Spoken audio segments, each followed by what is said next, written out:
Hello everyone, this is Physics Lectures, Electrostats Lecture 28. This is in continuation with Lecture 27. Last lecture 27 में मैंने थोड़ा सा गलत कर दिया था, वो थोड़ा सा मैं उसको रेक्टिफाई कर देता हूँ, आप देख लीजिएगा, ठीक है। जो यहाँ पे मैंने लास्ट जब रिजल्ट आने से पहले था, ये 2 था यहाँ पे, ठीक है। तो मैंने यहाँ पे जब 2 यहाँ पे ऊपर में कॉमन लिया था तो यहाँ पे गलती से 2 रह गया था। जब 2 कॉमन लेंगे तो यहाँ पे 2 नहीं रहेगा, क्या रहेगा, केवल √5/5। तो अब इसी 2 को मैं फिर से मतलब कि ये जो रिजल्ट आएगा वो क्या आएगा, 2k⁴ (3√13/13 -√5/5 ठीक है। अच्छा ये देखिए, हम लोग चाहते हैं कि सब जगह k⁴ हर जगह है, ठीक। तो मैं इस 2 को अंदर भेज देता हूँ, सॉरी फॉर टेकिंग कॉमन। तो ये क्या बचेगा, k⁴ 6√13/13 -2√5/5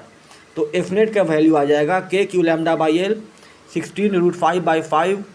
+4√13/13 -4√5/5 -16√13/39 I cap plus k⁴ 4√5/5 +6√13/13 -2√5/5 J cap, ठीक है। अगर हम लोग इसको थोड़ा सा और मॉडिफाई करेंगे तो ओवरऑल जो रिजल्ट आएगा वो क्या आएगा, F net = k⁴ 12√5/5 -4√13/39 I cap plus k⁴ 6√13/13 +2√5/5 J cap, ठीक है। अच्छा सोचिए एक मिनट, अगर इसी प्रॉब्लम में इस पॉइंट पे Q चार्ज नहीं रहता और कहता कि इस सिस्टम के कारण यहाँ पर इलेक्ट्रिक फील्ड निकालो, तो क्या होता, सेम रिजल्ट आता, बस उसमें कैपिटल Q नहीं रहता। तो इलेक्ट्रिक फील्ड का एक्सप्रेशन क्या होता, इलेक्ट्रिक फील्ड का एक्सप्रेशन होता k⁴L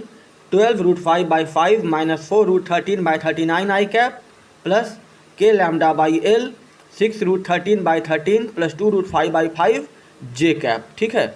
इसी रिजल्ट को हम लोग फिर से डिराइव करेंगे दूसरे मेथड से, दूसरे कॉन्सेप्ट से। तो उससे पहले हम लोग वो कॉन्सेप्ट देख लेते हैं। देखिएगा, देखिए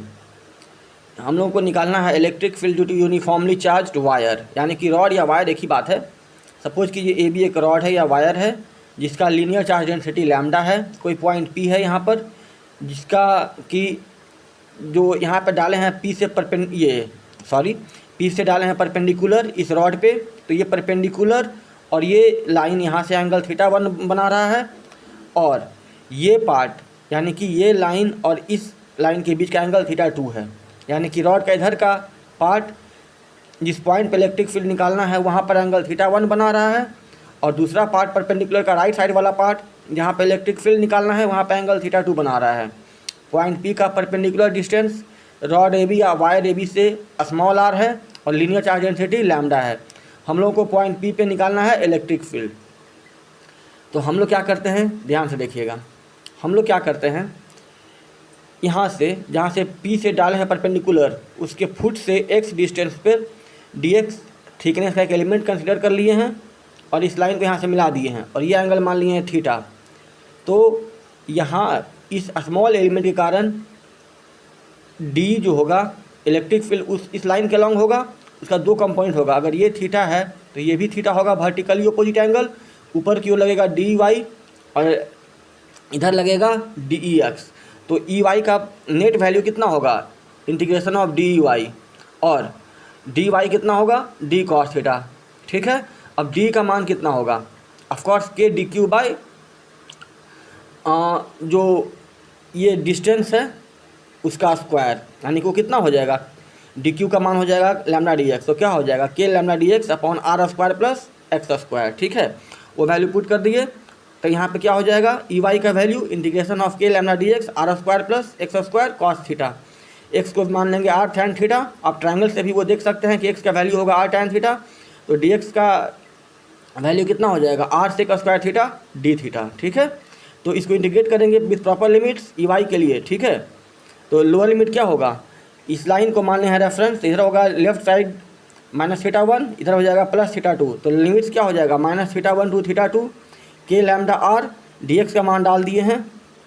sec² theta d theta cos theta पहले से है, नीचे में आ जाएगा R square plus R square tan square theta, वो हो जाएगा R square sec square theta, sec square से सेक स्क्वायर कट जाएगा, तो ओवरऑल क्या बचेगा K lambda by R integration of cos theta D theta from limits कहाँ से कहाँ माइनस थीटा 1 टू थीटा 2। आगे देखिएगा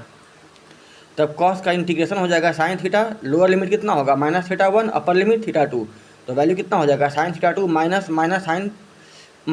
माइनस थीटा 1, और साइन माइनस थीटा होता है minus sine theta, minus into minus plus हो जाएगा, ओवरऑल वैल्यू कितना आ जाएगा ई वाई का K lambda by R sine theta 1 plus sine theta 2 कहाँ अलॉन्ग जे कैप, अगर मान लेते हैं ऊपर का डायरेक्शन जे कैप तो वो लिख दिए हैं अपवर्ड, ठीक है, ये डायरेक्शन दिखा रहा है अपवर्ड। उसी प्रकार एक्स कंपोनेंट कितना आ जाएगा इंडिकेट करने पर K lambda by R cos theta 2 minus cos theta 1। और ग्राफ बनाएंगे, सॉरी अगर ये रॉड इन्फिनाइटली लॉन्ग होता, समझ रहे हैं बात ना, तो क्या होता देखिएगा, अगर ये रॉड इन्फिनाइटली लॉन्ग होता बहुत ज़्यादा, तो ये लाइन धीरे धीरे ये एंगल बढ़ता, पहले ऐसे होता फिर ऐसे होता, जब ये इन्फिनाइटली लॉन्ग हो जाएगा तो ये लाइन लगभग पैरेलल हो जाएगा, ठीक है, और इधर भी हो जाएगा पैरेलल, तो थीटा 1 का भी वैल्यू कितना हो जाएगा, थीटा 1 का वैल्यू लगभग 90 और थीटा 2 का भी वैल्यू कितना होगा लगभग 90, यानी कि theta 1 will tend to 90 and theta 2 will tend to 90, तो साइन 91 फिर साइन 91 प्लस 2 1 प्लस 1 कितना हो जाएगा 2, तो sign theta 1 plus sine theta 2 का वैल्यू कितना हो जाएगा 2, और कॉस के केस में कितना हो जाएगा कॉस 90 माइनस कॉस 90, यानी कि 0 माइनस 0 इज इक्वल टू 0, तो रिजल्ट क्या आएगा वो देखिएगा।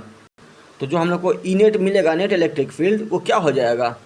हम पर बताया ना मैंने आप लोग को, इसको साइन 91 हो जाएगा, ये भी 1, तो 1 प्लस 1 क्या हो जाएगा 2, तो 2 के लैम्डा बाई आर, तो क्या हो जाएगा ई नेट का वैल्यू 2 के लैम्डा बाई आर, वो कहाँ होगा अलॉन्ग जे कैप, ठीक है, अपवर्ड्स, ठीक,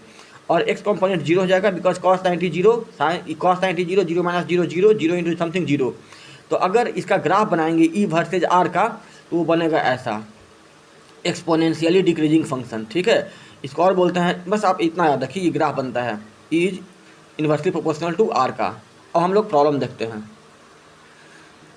तो सेम प्रॉब्लम है L/4 L/2 3L/4, हर जगह लेंथ L है रॉड का या वायर का, और लीनियर चार्ज डेंसिटी लैम्डा है, इसको मानी है रॉड 1, इसको मानी है रॉड 2, इसको मानी है नीचे वाले को रॉड 3। अगर रॉड 1 के कारण निकालेंगे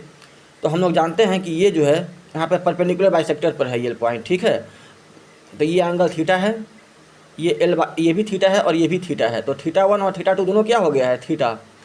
ये जो है ये L/4 है, आधा है L/2, नीचे भी हो जाएगा L/2, तो बाय पाइथागोरस थ्योरम ये लाइन कितना हो जाएगा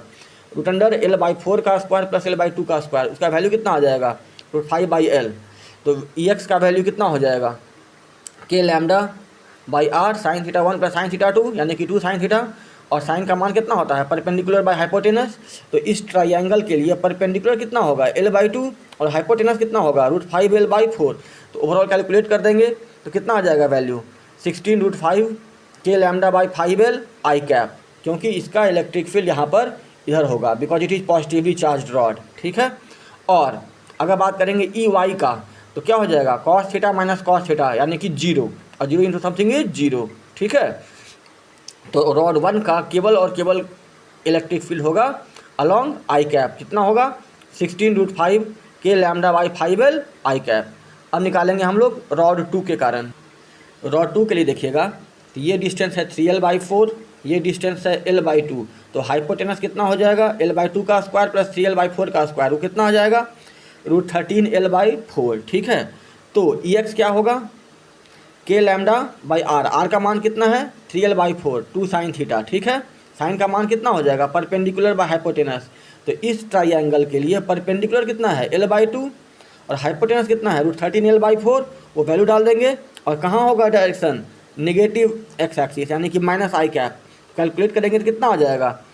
16√13/39 K lambda by L minus I cap. अब निकालेंगे electric field due to rod 3, देखिएगा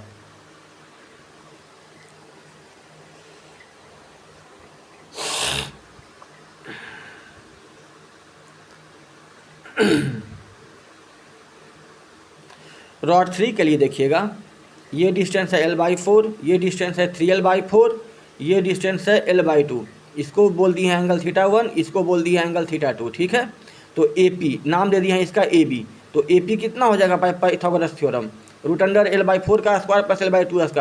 का स्क्वायर, वो कितना हो जाएगा √5L/4। और बी पी कितना हो जाएगा रूट अंडर 3L/4 का स्क्वायर प्लस L/2 का स्क्वायर, यानी कि कितना हो जाएगा √13L/4। तो इस ट्राइंगल में परपेंडिकुलर हो जाएगा परपेंडिकुलर हो जाएगा L/4, बेस हो जाएगा L/2 और हाइपोटेनस कितना हो जाएगा AP। और इस ट्राइंगल में θ2 वाले के केस में कितना होगा परपेंडिकुलर 3L/4, बेस कितना होगा L/2 और हाइपोटेनस कितना होगा PB। सबका मान निकाल चुके हैं, तो वहाँ से साइन कॉस का मान निकाल लेंगे। तो साइन θ1 का मान आ जाएगा √5/5,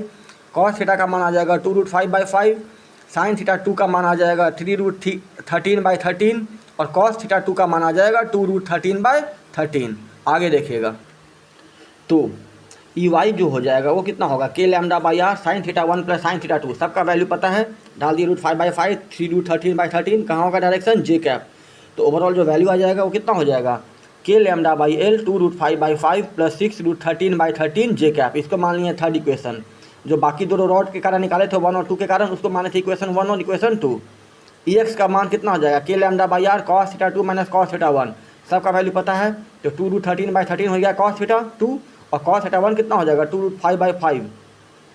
ओवरऑल वैल्यू कितना हो जाएगा k λ/L 4√13/13 minus 4√5/5 I cap. This is equation 4। चारों क्वेश्चन को जोड़ देंगे तो ई नेट का मान आ जाएगा, वो कितना हो जाएगा k λ/L 16√5/5 minus 16√13/39 plus 4√13/13 minus 4√5/5 I cap plus k λ/L 2√5/5 plus 6√13/13 J cap. फिर से इसको थोड़ा सा और सिंप्लीफाई कर लेंगे तो ई नेट का मान आ जाएगा k λ/L 12√5/5 minus 4√13/39 I cap plus k λ/L 2√5/5 plus 6√13/13 J cap. Exactly same result आया था पहले वाले केस में भी, जब उसको दूसरे तरीके से सॉल्व किए थे, बस उसमें फोर्स निकाल रहे थे तो कैपिटल Q चार्ज भी आ गया था। रेस्ट सब कुछ सेम है। तो हम लोग मिलते हैं फिर नेक्स्ट लेक्चर में। Till then thank you.